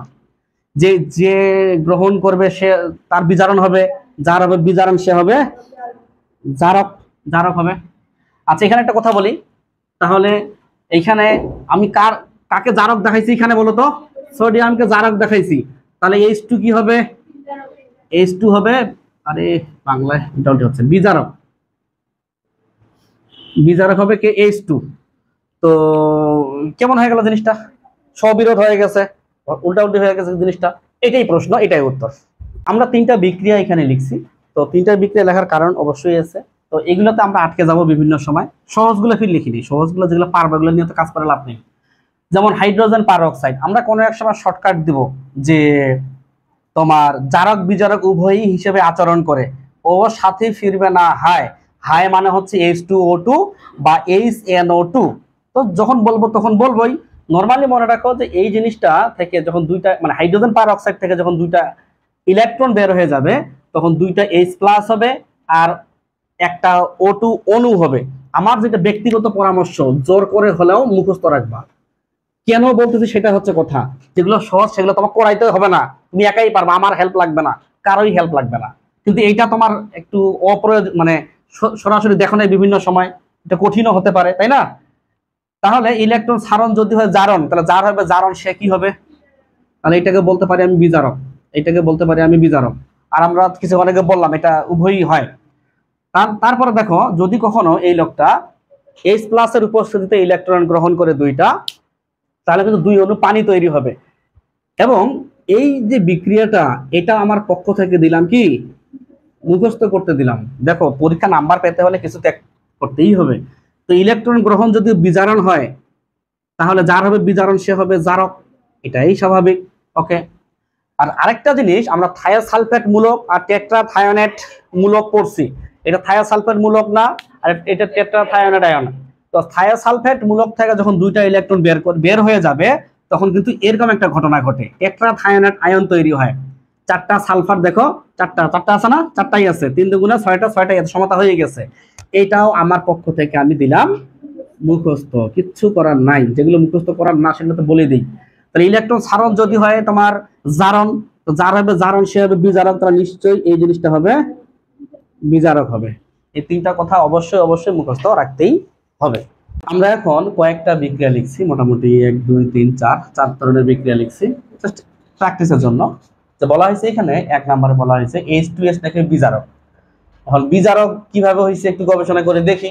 আমরা এখানে জারণ মান পাবো -2, জারণ মান -2 পাবো। আর এখানে জারণ মান পাবো আমি 0, শূন্য, মুক্ত বলে জারণ মান 0। তো জারণ মান যদি বৃদ্ধি পায়, -2 বড় না 0 বড়? 0 বড়। জারণ মান যদি বৃদ্ধি পায় তাহলে সেটাকে কি বলি আমরা? জারণ বিক্রিয়া বলি। যার হবে জারণ সে হবে বিজারক, তাহলে নিশ্চয়ই এটা একটা বিজারক। তাহলে এটা একটা বিজারক। আর হেডলাইনের সাথে আমার মিল আছে, কিন্তু হেডলাইন বলেই দিছে যে H2S বিজারক, আসলে বিজারক। এরপরে 2 নম্বর উদাহরণে চলে আসি, গাঢ় সালফিউরিক অ্যাসিড নাকি জারক। 9টার অধ্যায় 10ও কিন্তু ছিল এটা, গাঢ় সালফিউরিক অ্যাসিড একটা জারক। তো কিভাবে গাঢ় সালফিউরিক অ্যাসিড জারক গবেষণা করি একটু। এইখানে S এর জারণ মান পাবা তুমি +6, আর এইখানে S এর জারণ মান পাবা +4। বুঝতে পারছো অবশ্যই বোধহয়? ওকে, জারণ মান কি হয়েছে? কমে গেছে। তো জারণ মান কমে গেলে কি বিক্রিয়া হয়? বিজারণ বিক্রিয়া হয়। যার হবে বিজারণ সে হবে জারক, তাহলে নিশ্চয়ই এটা একটা জারক। ওকে। আবার এটা HBr, আমি তো HI, একই তো বিক্রিয়া। HX মানে হ্যালোজেন, এটাও একই কাহিনী, এটাও +6, এটাও +6। এই সালফারের জারণ মান +4। তো জারণ মান কমে গেছে, জারণ মান কমে গেলে বিজারণ বিক্রিয়া হয়, যার হবে বিজারণ সে হবে জারক। তো আসলে কিন্তু এগুলো জারক। এরপর 3 নম্বরে আসি, বলা হয়েছে SO2 নাকি মানে সালফার ডাই অক্সাইড নাকি জারক বিজারক উভয়ই। এটা আবার কেমন কথা? তো আমরা এই 3 নম্বরটা একটু ভেরি ভেরি ইম্পর্টেন্ট দিলাম। 3 নম্বরটা ভেরি ভেরি ইম্পর্টেন্ট দিলাম, জোর করে হলো পড়বা, জোর করে নাম্বার পাওয়ার জন্য। তো এখানে SO2 এর সাথে HI এর বিক্রিয়া দেওয়া হয়েছে, বিক্রিয়া দিয়ে পানি আনা হয়েছে, I2 মানে আয়োডিন আনা হয়েছে এবং সালফার আনা হয়েছে, ঠিক আছে। এখন আমরা চেক করে দেখি, সালফার এখানে পাবো আমি +4, এখানে পাবো আমি সালফার 0। তো জারণ মান মনে হয় কমে গেছে। তো জারণ মান কমলে কি হয়? বিজারণ বিক্রিয়া হয়, যার হবে বিজারণ সে না কি হবে? জারক। আমরা আধুনিক মতবাদ এগুলো পরে আসছি, জারক হইলো। ঠিক আছে, এবার এখানে আসি, SO2 এর সাথে ফেরিক ক্লোরাইড বিক্রিয়া দেওয়া হয়েছে পানির উপস্থিতিতে। এখানে ফেরাস ক্লোরাইড হইছে, HCl হইছে, সালফিউরিক অ্যাসিড হইছে। হোক, এখন যেটা আমি বলতে যাচ্ছি সেটা হচ্ছে আমাকে এটা নিয়ে কাজ করতে হবে, যেহেতু হেডলাইন এটাই বলছে উনি, এগুলো নিয়ে কাজ করতে লাভ নাই। তাহলে এখানে সালফার পাবো আমি +4, আর এইখানে সালফার পাবো আমি +6। গবেষণা করো তো ঠিক আছে কিনা বলো তো? +6। তাহলে জারণ মান কি হইছে? বৃদ্ধি পাইছে। কথা, জারণ মান যদি বৃদ্ধি পায় জারণ বিক্রিয়া হয়, আর যার হবে জারণ সে হবে বিজারক। তাহলে দেখো, মানুষ একটাই, তার রূপ দুইটা। মানুষ একটা, তার রূপ দুইটা, কখনো জারক কখনো বা বিজারক। জোর করে হলেও পড়তে হবে পরীক্ষার নাম্বার পাওয়ার জন্য। আমরা 4 নাম্বার পয়েন্টে চলে আসি, যে ফেরাস অক্সাইড FeO জারক বিজারক উভয় নাকি। তো এখানে দুইটা বিক্রিয়া লিখছি। তো প্রথম বিক্রিয়াটার যে তাপমাত্রাটা একটু মুখস্থ রাখার চেষ্টা করবা, যে ফেরাস অক্সাইডের সাথে যদি কার্বনের বিক্রিয়া দেই 1200 ডিগ্রি সেলসিয়াস তাপমাত্রায়, তাহলে কিন্তু আয়রন এবং কার্বন মনোঅক্সাইড তৈরি হবে। তো যেটা পরামর্শ দিলাম সেটা হচ্ছে এই তাপমাত্রাটা একটু মুখস্থ রাখবা, এই তাপমাত্রাটা একটু মুখস্থ রাখার চেষ্টা করবা, কারণ মেডিকেলের বুঝতেই পারতেছো মেডিকেলে এগুলো আসে। তো এখানে আয়রন পাবা তুমি +2 জারণ মান, এখানে আয়রন পাবা তুমি 0, মুক্ত মৌল জারণ মান 0। তো কমে গেছে, জারণ মান কমে গেলে বিজারণ বিক্রিয়া, যার হবে বিজারণ সে হবে জারক। এই যে হয়ে গেল। ওকে, আমরা এবার এটা নিয়ে কাজ করি। তো এখানে পাবো +2 অবশ্যই, আর এখানে দেখতে পাচ্ছি কি পাচ্ছি? +3 পাচ্ছি নাকি? জারণ মান কত পাচ্ছি কেন রে? +3 পাচ্ছি।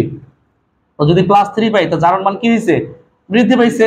তো জারণ মান বৃদ্ধি পেলে জারণ বিক্রিয়া হয়, যার হবে জারণ সে হবে বিজারক। এই লজিকের ভিত্তিতে সে একটা বিজারক, এই লজিকের ভিত্তিতে সে একটা বিজারক। এবং ফেরাস অক্সাইড যদি অক্সিজেনের সাথে বিক্রিয়া করে, তাহলে কিন্তু ফেরিক অক্সাইডে কনভার্ট হতে পারে।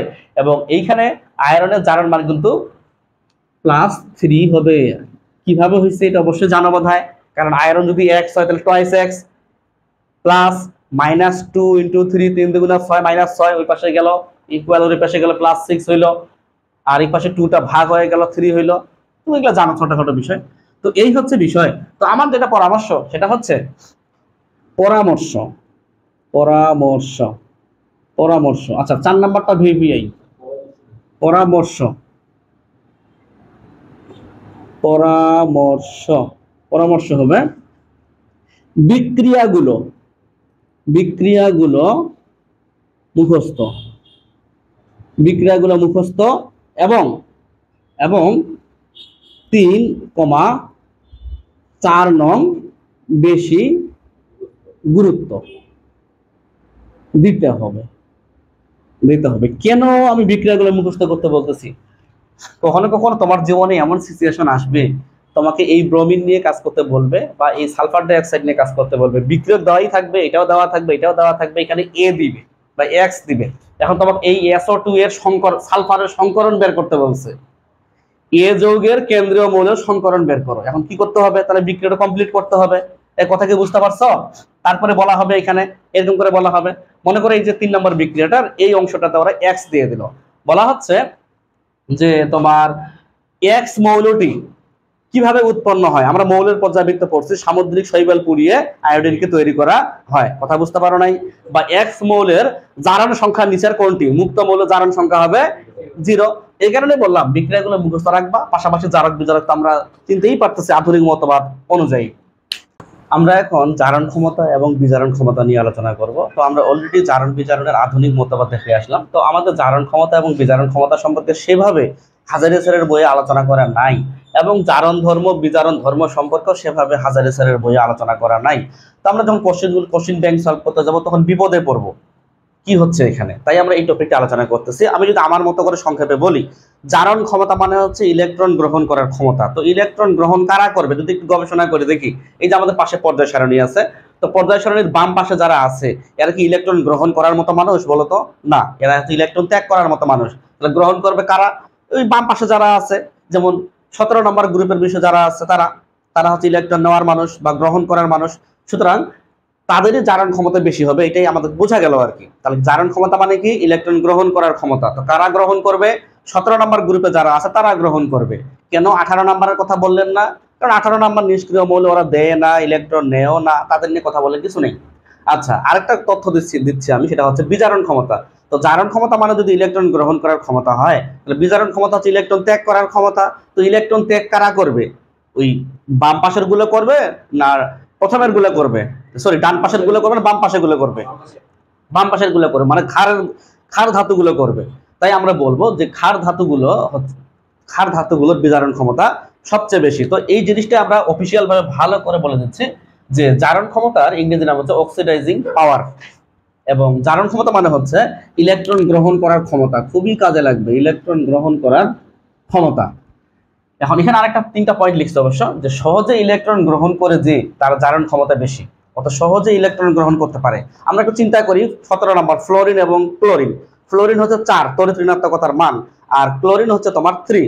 তো একটা ইলেকট্রনকে যদি ছেড়ে দেওয়া যায়, এই ইলেকট্রনটাকে কে তাড়াতাড়ি দ্রুত গতিতে ধরতে পারবে? নিশ্চয়ই ফ্লোরিন ধরতে পারবে। তাই ফ্লোরিনের জারণ ক্ষমতা হবে সবচেয়ে বেশি, এটাই স্বাভাবিক। তাহলে এবং সে হবে কি?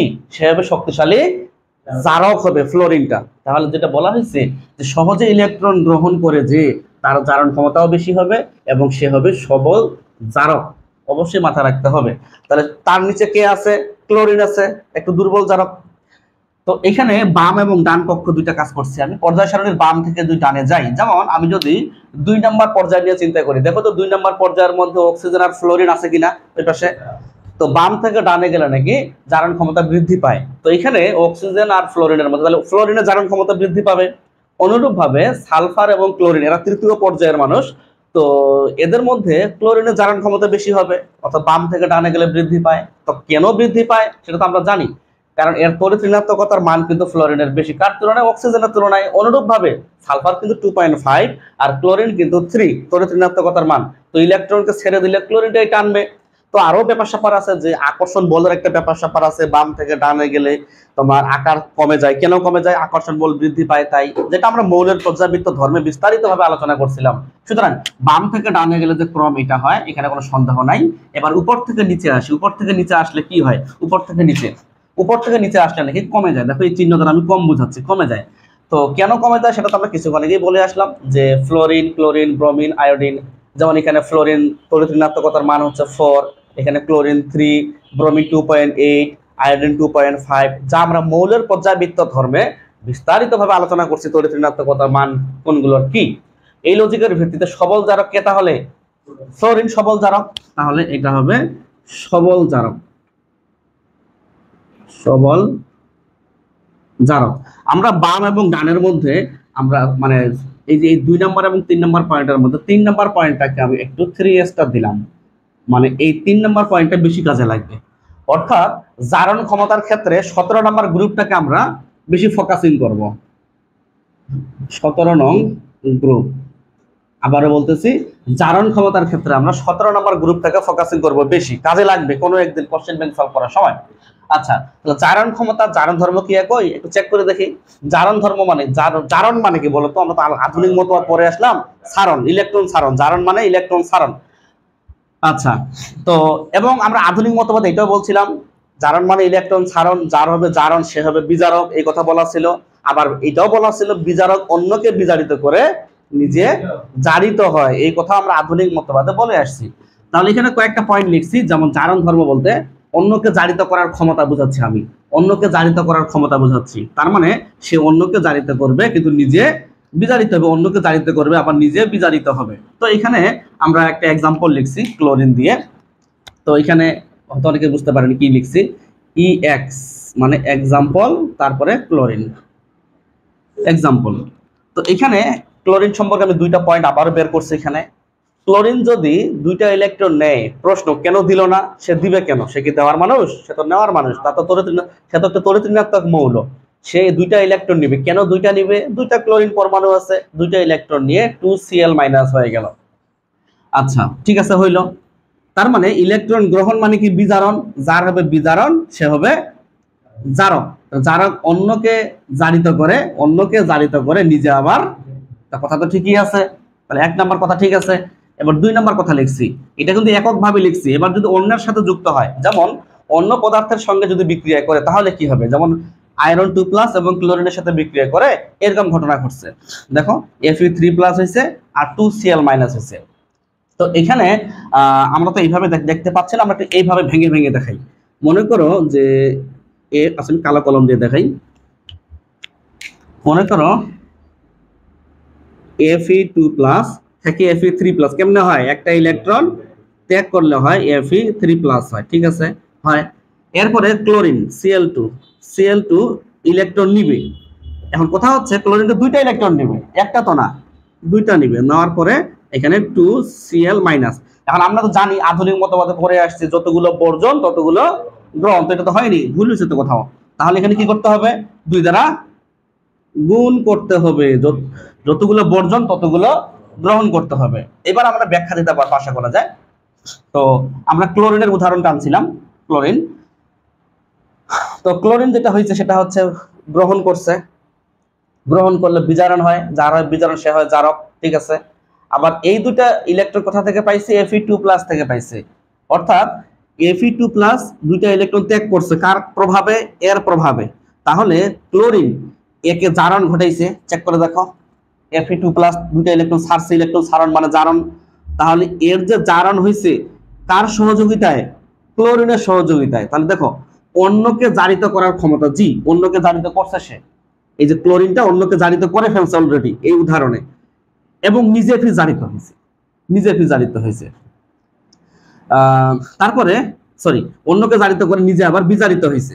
তো এই লজিকের ভিত্তিতে আমরা বলতে পারি যে 2 নম্বরের উদাহরণ হচ্ছে এই দুইটা বিক্রিয়া, 1 নম্বরের হচ্ছে এটা। আর এই পয়েন্টগুলো একটু মনে রাখার চেষ্টা করব। এরপরে চলে আসে বিজারণ ক্ষমতা, রিডিউসিং পাওয়ার। আমাদের এইগুলো হাজারি স্যারের বইয়ে সেভাবে আলোচনা করার নাই, আগাম বলতেছি। তো জারণ ক্ষমতা মানে যদি ইলেকট্রন গ্রহণ করার ক্ষমতা হয়, বিজারণ ক্ষমতা মানে হচ্ছে ইলেকট্রন বর্জন বা ত্যাগ করার ক্ষমতা। ওকে, তো এখানেও আমি যেমন 3টা পয়েন্ট লিখছি, এখানেও 3টা পয়েন্ট লিখছি। দেখো, সহজে ইলেকট্রন ত্যাগ করে যে তার নাকি বিজারণ ক্ষমতা বেশি, সহজে ইলেকট্রন ত্যাগ করে যে তার বিজারণ ক্ষমতা বেশি এবং সে হবে সবল বিজারক। অর্থাৎ ওইটার উল্টা কথা লিখছি আমি।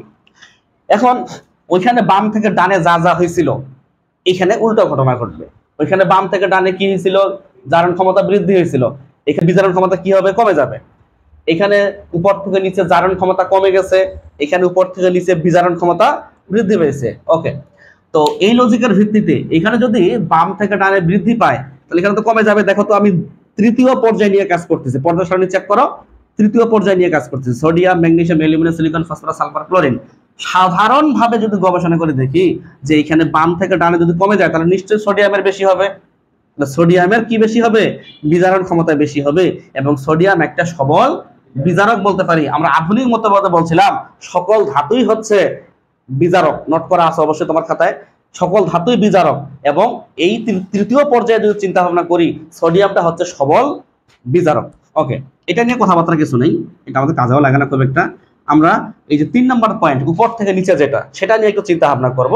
এটা কিন্তু উপর থেকে নিচে বলতে আমি গ্রুপ 1 নিয়ে কাজ করতেছি, উপর থেকে নিচে বলতে আমি গ্রুপ 1 নিয়ে কাজ করতেছি। গ্রুপ 1 কি বলা হয়েছে?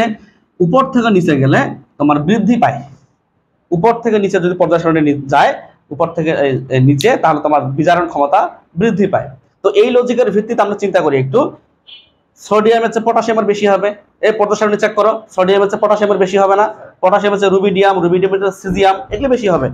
কিন্তু এখানে একটা গন্ডগোল লাগছে, লিথিয়াম হওয়ার কথা ছিল না, লিথিয়াম প্রথমে হওয়ার কথা ছিল, লিথিয়াম প্রথমে হওয়ার কথা ছিল, কিন্তু লিথিয়াম প্রথমে আমি দেইনি, শেষে রাখছি। কেমন হয়ে গেল না জিনিসটা? তো এটার কারণটা কি? কারণটা হচ্ছে আমি যদি জারণ বিভবগুলো তাদের লক্ষ্য করে দেখি, জারণ বিভব আবার কি? জারণ বিভব, বিজারণ বিভব এগুলো নিয়ে আমরা বিস্তারিত তড়িৎ রসায়নে পাবো, এখানে না। তারপর ছোট্ট করে বলা হয়েছে যে জারণ বিভব হলো মৌলটির পানিতে দ্রবীভূত থাকা অবস্থার ধর্ম। এইটুকু জানলে হবে, আর জানার দরকার নাই। আর এই মানগুলো মনে রাখার দরকার নাই, আগাম বলতেছে মানগুলো মনে রাখার দরকার নাই। তো আমরা যদি জারণ বিভবগুলো একটু চেক করে দেখি, এখানে জারণ বিভব sodium +2.71, potassium 2.92, rubidium +2.99, caesium 3.03, lithium দেখো লিথিয়াম 3.04। সবচেয়ে বেশি কার? লিথিয়ামের সবচেয়ে বেশি। জারণ বিভব যার বেশি তার বিজারণ ক্ষমতা বেশি। জারণ বিভব যার বেশি, আমি একটু এখানে নোট করি, জারণ বিভব যার বেশি বিজারণ ক্ষমতা তার বেশি। তাহলে প্রচলিত নিয়মে তো লিথিয়াম হচ্ছিল না, কিন্তু আমরা যখন জারণ বিভবগুলো চেক করে দেখলাম তখন দেখতেছি না, গন্ডগোল আছে এখানে।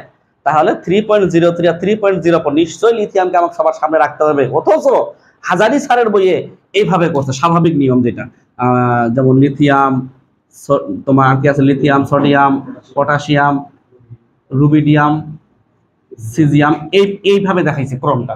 তো সিজিয়ামকে সবচেয়ে বেশি দেখানো হয়েছে, লিথিয়ামকে কম দেখানো হয়েছে। তাহলে লিথিয়ামের বিজারণ ক্ষমতা কম হাজারি স্যারের বইয়ের রেফারেন্স অনুযায়ী, কিন্তু সত্য কথা ওইটা না, এটা মিথ্যা কথা।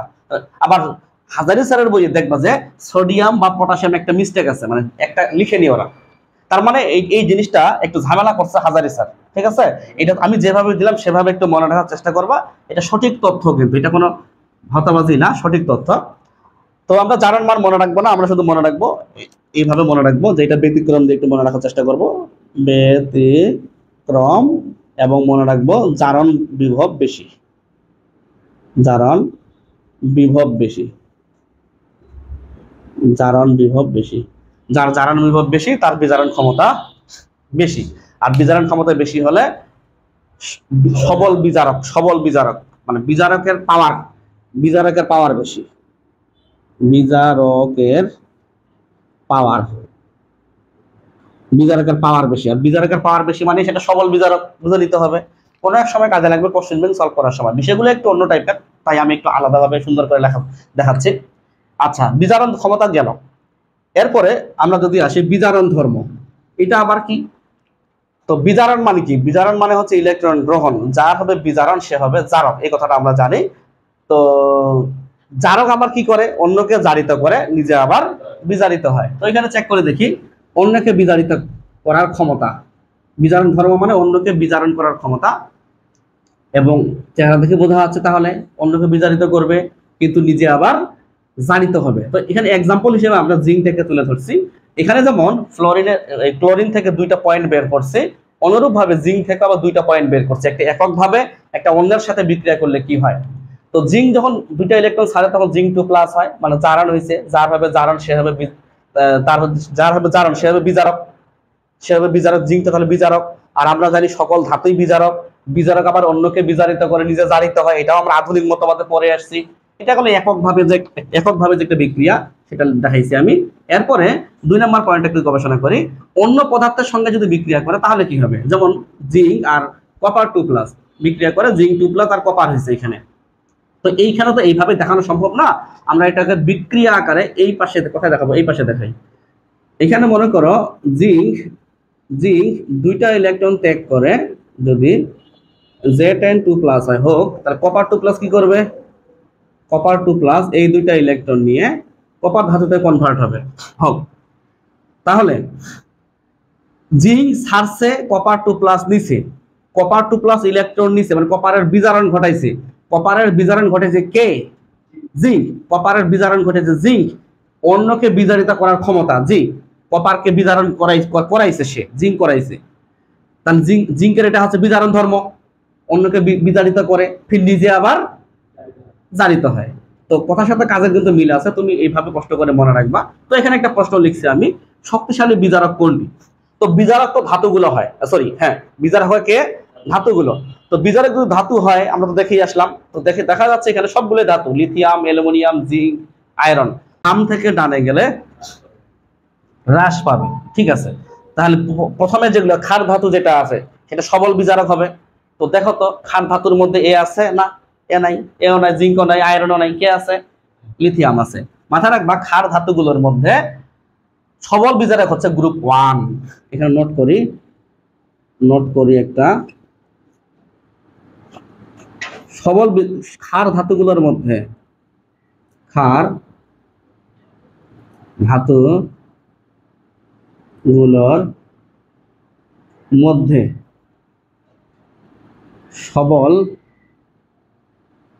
সবল বিজারক হচ্ছে গ্রুপ 1, বা বলা যেতে পারে গ্রুপ 1 এর মৌলগুলো হচ্ছে সবল বিজারক। তাহলে গ্রুপ 1 এর মৌলগুলো হচ্ছে সবল বিজারক, এইটুকু মাথায় রাখবো। এনাফ। আবার বলো। হ্যাঁ অবশ্যই লিথিয়াম লিখে দিছি তো। বলো আমাদের অপশনগুলো দেখি কে কোথাকার। এটা কি সবাই গ্রুপ 1 এর? তাহলে আমি ওইদিকে তাকাবো কেন?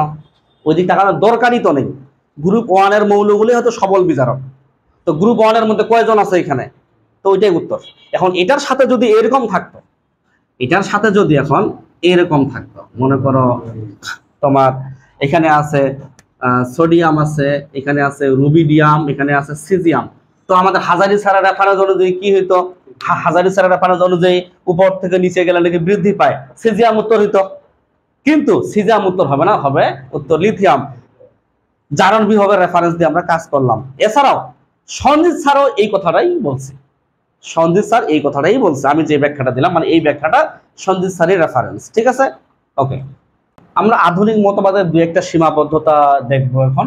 তো প্রথমে বলে নেই যে আমরা যখন আয়নিক যৌগ বিভিন্ন সময় পরে আসছে, আয়নিক যৌগের বৈশিষ্ট্য কি?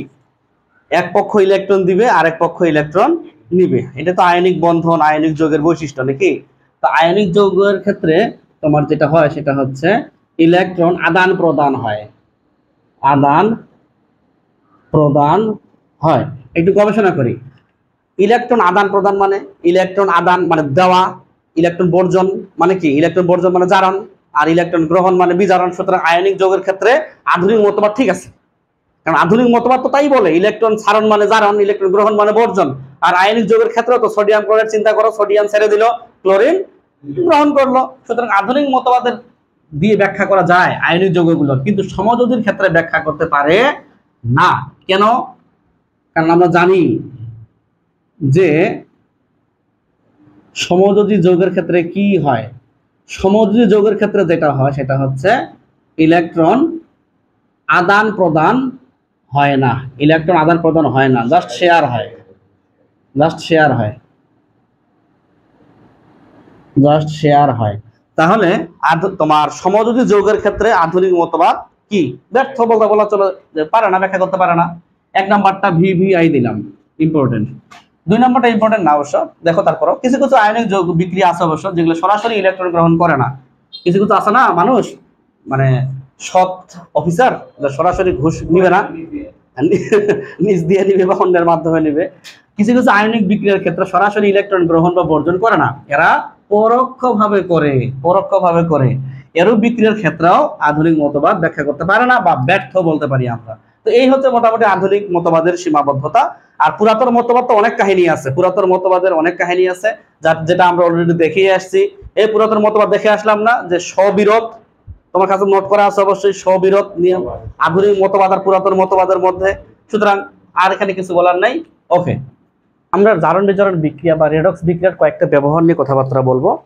তো যখন আমরা তড়িৎ রসায়ন পড়বো তখন কিন্তু তড়িৎ রাসায়নিক কোষ কি জিনিস, ব্যাটারি কিভাবে শক্তি উৎপন্ন হচ্ছে, জ্বালানির দহন কিভাবে হচ্ছে, মানে তারপর ধাতুর বিশোধন, তড়িৎ রাসায়নিক পদ্ধতিতে তোমার সোডিয়াম হাইড্রোক্সাইড কিভাবে উৎপন্ন করতেছি, মানে মোটামুটি এই 6 নাম্বার 1 থেকে 6 নাম্বার প্রত্যেকটা পয়েন্টেই ব্যাখ্যা করা আছে। কোথায়?